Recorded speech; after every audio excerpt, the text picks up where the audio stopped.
ایک گنہگار گناہ کر رہا تھا تو قریب سے ایک نیک آدمی گزرا تو یہ گنہگار بہت ہی شرمندہ ہوا کہ اتنے بڑے بزرگ نے مجھے گناہ کرتے دیکھ لیا ہے، بہت ہی شرمندہ ہوا۔ یہ دیکھ کر اللہ والے نے کہا، او نادان، میں نے تجھے گناہ کرتے صرف ایک مرتبہ دیکھا ہے اور تو مجھ سے اتنا شرما رہا ہے، اتنی شرم کر رہا ہے۔ او نادان، تو اس رب سے شرم کیوں نہیں کرتا جو ہر وقت تجھے دیکھ رہا ہے؟ بلی کی یہ خوبی ہوتی ہے کہ وہ پخانہ کرنے کے لیے پاک جگہ تلاش کرتی ہے اور پھر اس پہ مٹی بھی ڈال دیتی، کیونکہ وہ یہ پسند نہیں کرتی کہ کوئی بھی اس کی غلاظت دیکھے۔ اے انسان، تو کیسے برداشت کر لیتا ہے کہ تیرے گناہوں کی غلاظت پہ کسی کی نظر پڑے؟ تجھے بھی چاہیے کہ اس غلاظت پہ توبہ کا پردہ ڈال۔ تو دیکھتا نہیں ہے جب بھاگا ہوا غلام واپس آ جاتا ہے اپنے مالک کی طرف تو مہربان آقا اسے قید کرنے کی ضرورت محسوس نہیں کرتا۔ اسی طرح اگر تو بھی توبہ کر کے اللہ کی بارگاہ میں آ جائے تو تیرا بھی کام بن جائے گا۔ آج عمل کا حساب کر لے، کل جب اعمال نامہ کھول دیا جائے گا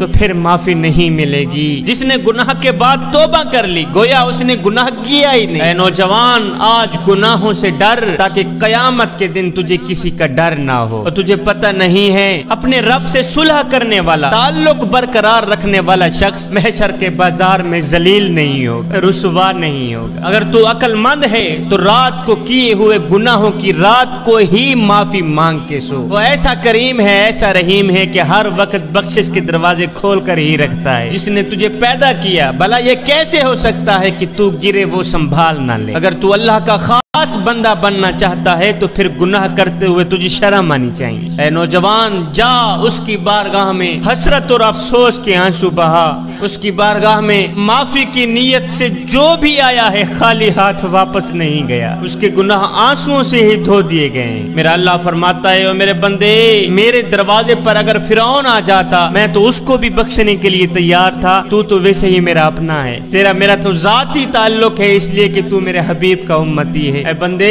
ایک بار تو میری چوکھٹ پہ آ کر تو دیکھ، ایک بار اپنا دامن پھیلا کر تو دیکھ، ایک بار آنکھوں سے آنسو بہا کر تو دیکھ، اور تیری آنکھوں سے نکلا آنسو زمین پہ بعد میں جائے گا، میں تیری بخشش پہلے فرما دوں گا، تیرے ساتھ میری صلح پہلے ہو جائے۔ بندہ جتنا بھی گنہگار ہو، جتنا بھی بدکار ہو، سیاکار ہو، خطا کار، ڈوبا ہوا ذلت میں ہو، اگر ایک مرتبہ وہ توبہ کر لے، توبہ کرنے کے بعد وہ گنہگار شخص ایسے ہو جاتا ہے جیسے اس نے گناہ کیا ہی نہ ہو، اس طرح پاک ہو جاتا ہے، صاف ہو جاتا ہے۔ اللہ کے ولی حضرت بایزید بسطامی کے شہر بسطام میں کسی کنجری نے آ کے ڈیرا ڈال دیا، کسی طوائف نے آ کے ڈیرا ڈال دیا۔ وہ ناچتی تھی، گاتی تھی، اس نے جوانوں کی زندگی برباد کر رکھی۔ یہ خبر چلتے چلتے حضرت بایزید بسطامی تک گئی۔ کسی نے کہا، حضرت آپ اللہ کے ولی ہیں، آپ کے شہر بسطام میں کسی طوائف نے آ کے ڈیرا ڈال دیا ہے، وہ ناچتی ہے، گاتی ہے، اس نے جوانوں کی زندگی برباد کر رکھی ہے اور آپ خاموش ہو کے بیٹھے۔ حامیہ وہ کیا کرتی ہے؟ کہا ساری رات جوانوں کو اپنے پاس رکھتی ہے، ان کی خواہش پوری کراتی ہے اور پیسے لیتی۔ کہا پھر اس طرح کرو، اس طوائف کے پاس جاؤ، اسے کہو کہ بابا جی کے لیے بھی تیرے پاس کچھ وقت ہے۔ ایک شخص گیا اس طوائف کے پاس، ناچنے والے کے پاس، کہا وہ جو بڈھا بابا نہیں ہے، سفید داڑھی والا بابا، وہ کہتا ہے میرے لیے بھی کچھ تیرے پاس وقت ہے؟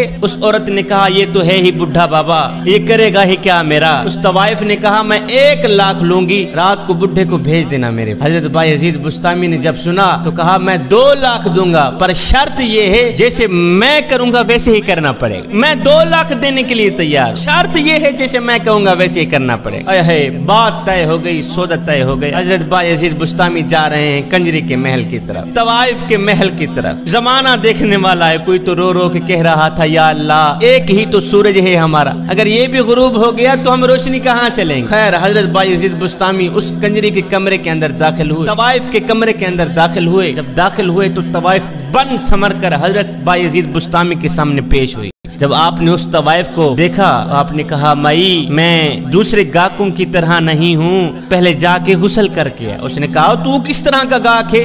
اور پہلے بھی تو گاہک آتے ہیں وہ کہتے ہیں جا کے میک اپ کر کے آ، اور تو واحد گاہک ہے جو کہتا ہے جا کے غسل کر کے آ۔ آپ نے فرمایا میں نے کہا تھا نا 2 لاکھ دوں گا، پر شرط یہی ہے جیسے میں کہوں گا ویسے ہی کرنا پڑے۔ یہ طوائف گئی غسل کر کے، آپ نے فرمایا اب جا کے وضو بھی کر کے، طوائف گئی اب وضو بھی کر کے کے آئی. جب وضو کر کے آئی تو آپ نے فرمایا مائی اب جس طرح میں کروں گا بس ویسے ہی کرتی چلی جانا. حضرت بایزید بستامی نے مصلی بچھایا, پیچھے اس طوائف کو کھڑایا, آپ نے 2 رکعت نماز نفل کی نہیں, اس طوائف نے بھی 2 رکعت نماز نفل کی نہیں تھے. آپ قیام میں کھڑے ہوئے, وہ طوائف بھی قیام میں کھڑی ہوئی. آپ رکوع میں گئے, وہ طوائف بھی رکوع میں گئی. آپ سجدے میں گئے, وہ طوائف بھی سجدے میں گئی. جب آپ سجدے میں گئے تو آپ چیخ کر کہنے لگے, رو کر کہنے لگے, او میرے کریم رب تیری اس بندی کو یہاں تک لے کے آنا میرا کام تھا, آگے اس کی قسمت جگانا تیرا ہی کام ہے.